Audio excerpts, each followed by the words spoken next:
Okay, Adam, this is from last Saturday.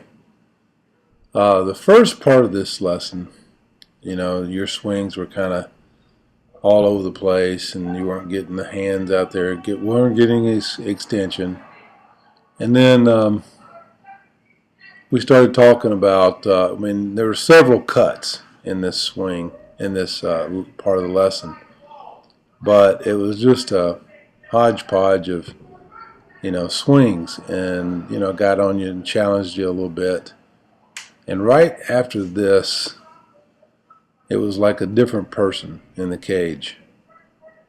And the energy that you were giving to yourself was much better. So it's a whole lot a whole lot easier to critique what it is that you need to be doing with your mechanics when you're swinging with that kind of energy. So what I want you to do is I want you to start looking at your legs. When you're swinging like this, I want you to look from the feet up.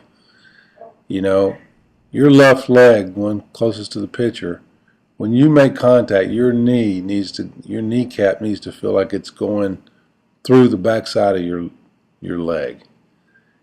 And if you swing correctly and you start getting that, the ball will jump even harder. Because right now you're swinging really hard with your arms and that's one of those things where, yeah, if you face a guy that's not very challenging, you can get away with that. But if you start facing a guy that has different pitches, then it's going to be much more challenging. Now, towards the end of the lesson, you really started to we talked about firming up that front knee a little bit.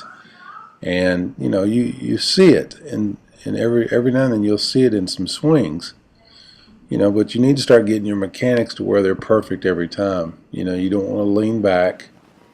I'd like to see your spine be as perpendicular to the ground as possible.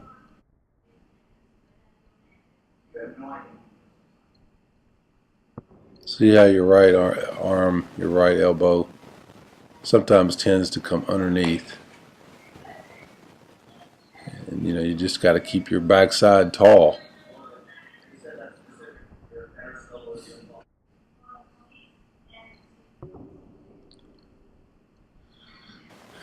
Did a good job on it was a pretty good swing on a low pitch. It's a hard pitch to hit. I always say this: make your load kind of slow and not real huge. Just make sure you're getting your weight back about right there. It's about as far as you need to go. It's perfect. And then let your hands go. Good job.